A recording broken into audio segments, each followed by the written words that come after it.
जब गजेंद्र को ग्राह ने पकड़ा। त्रिकूट नाम के पर्वत में एक गजेंद्र रहता था। ये पहले इंद्रद्युम्न नाम का राजा था। अभी शुरू हुआ तो आज कह ही देते हैं। इंद्रद्युम्न नाम के राजा थे कौन? ये पूर्व में गजेंद्र ही। इनसे एक अपराध बना था, और वो अपराध क्या था? ये अपने ठाकुर जी की सेवा कर रहे थे, और उसी समय किसी संत का आगमन हुआ। सेवा आधी ही हुई थी और तभी संत का आगमन हो गया। तो इन्होंने अपने सब सेवक जनों से कहा, संत से कहिए थोड़ी देर प्रतीक्षा करें, मैं सेवा करके फिर आता हूं। और उसमें तनिक एक अभिमान भी था कि अपने ठाकुर जी को थोड़ी छोड़ जाऊंगा कोई संत आ जाए तो। केवल ये अपराध था इनका। इससे सीखने को मिल रहा है आपको कुछ। आपके कितने भी नियम हो, नियम दो लोगों के सामने नहीं होते। एक वो जिससे आपका बहुत प्रेम है, एक वो जो भगवत प्राप्त है। और क्षमा कीजिए, आप यदि अपने नियम का पालन इन दो के सामने भी कर रहे हैं तो वो नियम कहीं ना कहीं आपका पाप बन जाएगा। बहुत ध्यान से सुनिएगा इस बात को। आप किसी नियम में व्यवस्थित हैं, चाहे वो कोई भी है, लेकिन ये दो प्रकार के महापुरुष आपके सामने आ जाएं। एक वो जिससे आपको बहुत प्रेम है। प्रेमी के सामने भी नियम रखा जाए तो फिर प्रेम कैसा? वहां तो तोड़ना पड़ता है। और दूसरा, कोई भगवत प्राप्त महापुरुष आपके सामने आ जाए तो भी आपको नियम अपना नहीं रखना चाहिए। उनके सामने उस नियम को थोड़ी देर के लिए विसर्जन करो। आप ठाकुर जी की सेवा कर रहे हैं, अपने ठाकुर जी का भोग लगा रहे हैं, उत्थापन कर रहे हैं, श्रृंगार कर रहे हैं, और उसी समय ब्रजमंडल से कोई श्रेष्ठ भगवत प्राप्त कोई संत आपके घर आ जाएं, तो ठाकुर जी को एक वस्त्र ओढ़ा दो। लाल जी, आपके जन आए हैं, पहले उनका स्वागत कर लें। ठाकुर जी इससे बहुत प्रसन्न होंगे। ठीक है, हमारी सेवा बाद में, पहले उनको पूछो जाके, और जाओ जाकर के उनका वंदन आद। ये अपराध बना इंद्रद्युम्न राजा से कि एक संत आए और इंद्रद्युम्न अपनी सेवा, उनको कहो बैठे, मेरी अभी सेवा चल रही है। जो सेवा 10 मिनट में पूर्ण हो जानी थी, इंद्रद्युम्न ने 1 घंटा एक्स्ट्रा लगाया, ये दिखाने के लिए देखो मैं सेवा के प्रति कितना तत्पर हूं।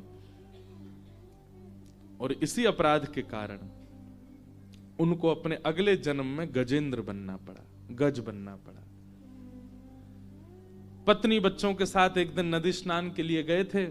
त्रिकूट पर्वत के राजा थे। स्नान करने के लिए गए तो एक ग्राह ने, मगरमच्छ ने पैर पकड़ा। गजेंद्र को लगा कोई जल का जीव है, अभी इसको पता नहीं है कि मैं कौन हूं। पता चल जाएगा ना कि मैं कौन हूं, गिरा गिरा डोलेगा पैरों में। अभी तो पांव पकड़, थोड़ी देर पकड़ने दो इसको, अभिमान में। लेकिन जब बाहर निकलने का समय आया, पत्नियां बच्चे सब बाहर जाने लगे, गजेंद्र जैसे निकलने लगा तो ग्राह ने और कस के पकड़ा। कथा सबको पता है। 1 दिन, 2 दिन, 3 दिन, 4 दिन व्यतीत हो गए। बच्चे जाने लगे, पत्नियां जाने लगी, अकेला रह गया गजेंद्र। एक पत्नी बची थी, बस वो सूंड से खींच रही थी। 4 दिन बाद वो भी धीमे धीमे अपनी सूंड छोड़ने लगी। तो गजेंद्र बोला, देवी तुम तो मुझे छोड़ के मत जाओ ना। तो पत्नी बोली, अब आप पता नहीं कब तक रहेंगे यहां, मैं कब तक रहूं, बच्चों को भी तो देखना है, भोजन करना है, उनको भी पवाना है। और ऐसा कह के वो भी चली गई। तब गजेंद्र के नेत्रों में अश्रु भर आए। जिनके लिए सब कुछ लुटा दिया मैंने, आज मुझे सब छोड़ के चले गए। तब गजेंद्र ने नेत्र बंद करके स्मरण किया, और उसी काल में उन संत ने जिन्होंने इंद्रद्युम्न राजा को श्राप दिया था कि तुम भगवान की बड़ी सुंदर सुंदर स्तुतियां गाते हो, हम तुम्हें श्राप देते हैं, सब भूल जाओगे तुम, और तुमको इसका एक पुनर्जन्म लेना पड़ेगा एक जीव के रूप में। लेकिन जब आर्त भाव से सब तुम्हें छोड़ करके चले जाएंगे, तब तुम महानायक ठाकुर जी को जब पुकारोगे, निकुंज नायक भगवान को जब पुकारोगे, तब तुम्हारे द्वारा रचित स्तुति तुमको पुनः याद आएगी और उसी से तुम्हारा उद्धार होगा। तब गजेंद्र को अपने इंद्रद्युम्न जन्म में लिखी हुई स्तुति स्मृति में आई और तब उन्होंने स्तुति गाई। गजेंद्र मोक्ष स्तुति की एक खास बात है, पूरी स्तुति में जिस प्रकार भागवत के पहले श्लोक में भगवान का नाम नहीं है, ऐसी पूरी स्तुति में भगवान का नाम नहीं है। केवल गुणी गुण बताते जा रहे हैं, जो ऐसे हैं, जो ऐसे हैं, जो ऐसे हैं, जो ऐसे हैं, गुणों का वर्णन करते जा रहे हैं।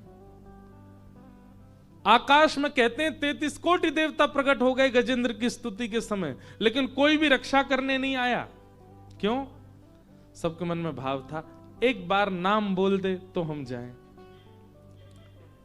पर गजेंद्र ने किसी का नाम नहीं बोला, और जैसे किसी का नाम नहीं बोला, सोई ठाकुर जी शेषनाग पर खड़े हो गए।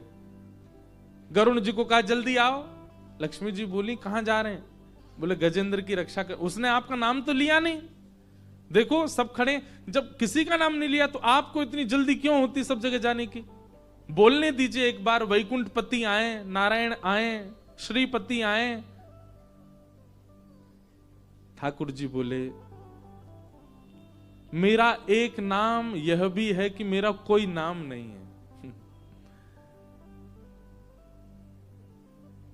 अदृश्य, अनाम, शून्य, यह भी मेरा ही स्वरूप है लक्ष्मी। यदि स्तुति में कोई नाम प्रकट नहीं हुआ, इसका मतलब वह भी मेरी ही है। हमारे ब्रज के संत कहते हैं जैसे लावारिस जमीन हो, जिस जमीन का कोई स्वामी ना हो, वो जमीन ऑटोमेटिक सरकार की हो जाती है।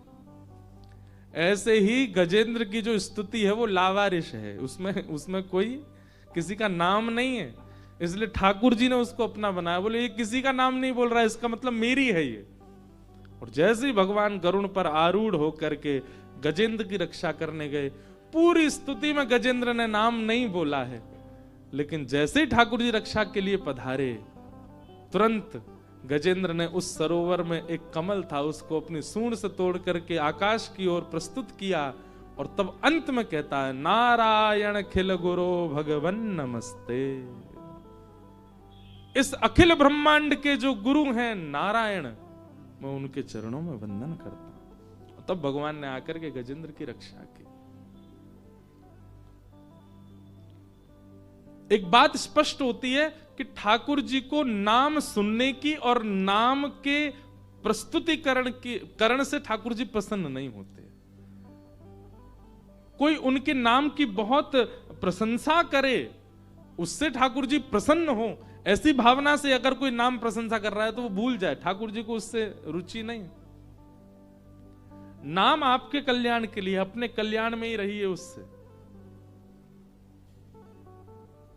तो ऐसी विशाल बुद्धि श्री वेद व्यास जी की, और व्यास जी कहते हैं सत्यम परम धीमहि। ऐसे परम सत्य को मैं प्रणाम करता हूं। भागवत जी के दूसरे श्लोक में विषय, अधिकारी, संबंध और प्रयोजन, ये चार बात बताई गई। ये चार जब तक पुष्ट नहीं होंगे तब तक आपको कथा में बैठने का अधिकार नहीं है। सबसे पहला विषय, भागवत का विषय क्या है। दूसरा अधिकारी, आप अधिकारी हैं कि नहीं। तीसरा संबंध, भागवत सुनने से आपका किससे संबंध होगा। और चौथा भागवत सुनने का प्रयोजन क्या है। ये चारों बात इस श्लोक में प्रस्तुत की गई, ध्यान से सुनिए। कि धर्म प्रोजत कैतवोत्र परमो निर्मत्सराणां सतां वैद्यं वास्तवमत्र वस्तु शिवदं तापत्रयोन्मूलनम्। श्रीमद्भागवते महामुनिकृते किं वा परैरीश्वरः सद्यो हृद्यवरुध्यते त्रिकृतभिः शुश्रूषुभेस्तत्क्षणात्।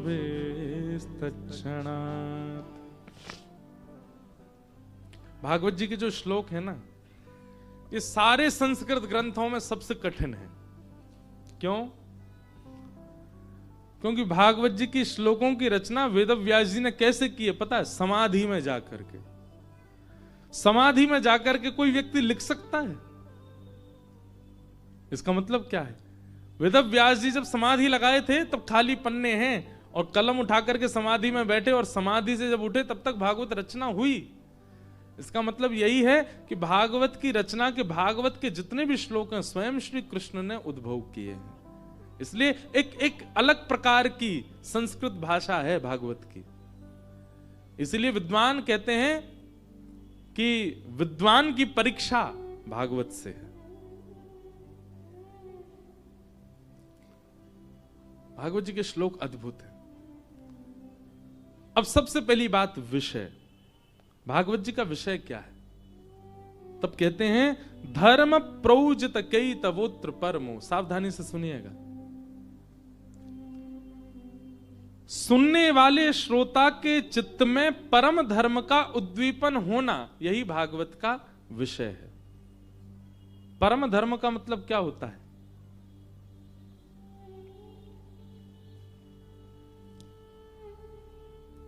सबसे पहले तो धर्म ही समझो, फिर परम धर्म समझोगे। धर्म का मतलब सबका कल्याण, और परम धर्म का मतलब अपनी आत्मा का कल्याण। जो जीवात्मा इस देह के भीतर विराजमान है उसके कल्याण के मार्ग पर चलना, इसी को परम धर्म कहते हैं। आप सबका उद्धार करो, सबकी सेवा करो, सबका कल्याण करो, पर सबके कल्याण में आपकी इच्छा क्या होनी चाहिए? कि मेरी आत्मा का कल्याण हो। इसी को परम धर्म कहते हैं। फ्लाइट में अब तो कोई इंस्ट्रक्शन सुनता नहीं, पर उसमें एक बात कही जाती है, हवा का प्रेशर कम हो जाने से मास्क नीचे आ जाएंगे। सबसे पहले अपना मास्क पहने, फिर अपने बगल वाले को पहनाएं, क्योंकि केवल बगल वाले को पहनाने में और आप सुपरमैन बनने का प्रयास करेंगे तो नो मैन हो सकते हो। इसलिए पहले अपना मास्क पहने, पहले स्वयं को कल्याण के मार्ग में ले आइए, और स्वयं जब कल्याण के मार्ग में चलने लगो तब अपने साथ वाले को लेकर के आओ। इसी को परम धर्म कहते हैं। आजकल एक बहुत विचित्रता आ गई है, जब से सोशल मीडिया का टाइम आया, खुद का तो कल्याण हो नहीं रहा है, खुद तो नाम जप करते नहीं है, खुद तो वृंदावन केवल रील बनाने गए हैं, पर पूरी दुनिया को कहेंगे तुम भी आओ। वृंदावन नहीं आए, तुमने ये नहीं किया तो क्या किया? तुम बरसाने नहीं गए तो तुम काशी में जाकर के महादेव के आगे त्रिपुंड लगा करके महाराज गले में जो त्रिशूल पहन करके लोगों के बड़े अद्भुत अद्भुत दर्शन होते हैं सोशल मीडिया पे। आपका खुद का हो गया कल्याण? आप दूसरों को आज्ञा दे रहे हैं, दूसरों को प्रेरित कर रहे हैं, और फिर उनको क्या बोलते हैं? इन्फ्लुएंसर्स। वो इन्फ्लुएंस खुद नहीं हुए अभी तक, वो सबको कर रहे हैं। भागवत जी क्या कह रही हैं? भागवत जी का विषय क्या है? यहां बैठे हुए प्रत्येक व्यक्ति को सबसे पहले आत्म कल्याण का मार्ग, पहले खुद के कल्याण के लिए आगे बढ़ो। गोस्वामी तुलसीदास जी महाराज मानस जी लिखते समय कहते हैं, स्वांतः सुखाय तुलसी रघुनाथ गाथा। मैं अपने सुख के लिए मानस जी की रचना कर रहा हूं। मैं पहले अपना कल्याण चाहता हूं मानस जी से, और जब मेरा कल्याण होगा तभी मैं कह सकूंगा कि इससे सबका होगा। और जब मानस जी की रचना के उपरांत जब महादेव ने हस्ताक्षर किए, सत्यम शिवम सुंदरम, गोस्वामी जी आनंदित हो गए, और उसी मानस से, उन्हीं मानस जी से आज कितनों का कल्याण हो रहा है। कितने वर्ष पूर्व ही गोस्वामी जी आए पृथ्वी पर गोस्वामी जी के द्वारा रचित हनुमान चालीसा लोगों के रोग तक दूर कर देती है। भूत पिशाच निकट नहीं आवे, महावीर जब नाम सुनावे, ना से रोग हरे सब पीरा, जपत निरंतर हनुमत वीरा, संकट ते हनुमान छुड़ावे, मन क्रम वचन ध्यान जो लावे। हमारे संकट मोचन मंदिर पीछे, वहां कल मैं गया दर्शन, कितने सारे लोग हनुमान चालीसा का पाठ कर रहे हैं और पाठ से कितनों का कल्याण हो रहा है। फ्लाइट में टर्बुलेंस होता है तो आधों की तो हनुमान चालीसा निकल पड़ती है। हे हनुमान जी महाराज रक्षा करो। गोस्वामी जी के द्वारा सामान्य भाषा में लिखी गई हनुमान चालीसा आज जनमानस का कितना कल्याण कर रही है। क्यों? क्योंकि उससे गोस्वामी जी का प्रथम कल्याण हुआ है, तभी सबका हो रहा है। इसी को आत्म कल्याण कहते हैं। एक पंक्ति मैंने गाई क्योंकि काशी में बैठे हैं, यहीं से कल्याण हुआ गोस्वामी जी का। एक पंक्ति है गोस्वामी जी के लिए, जय जय सिया रघुराई, जयति जय तुलसी गुसाई, जय जय सिया रघुराई,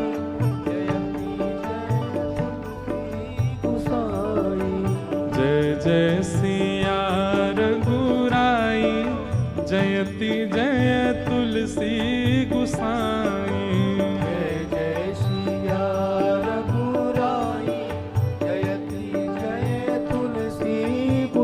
अच्छा एक बात कहूं, जालान परिवार में इतने बीजारोपण हो चुके हैं मानस जी के बापू के द्वारा कि यहां सहज ही बार बार गोस्वामी जी मुझे याद आ रहे।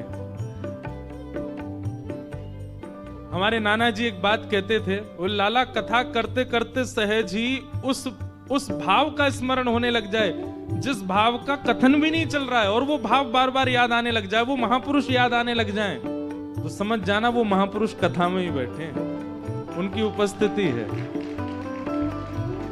जय जय सिया रघुराई, जयति जय तुलसी गुसाई, जय जय सिया रघुराई, जयति जय तुलसी गुसाई, जय जय सिया रघुराई, जयति जय तुलसी गुसाई, जय जय सिया रघुराई, जयति जय तुलसी गुसाई।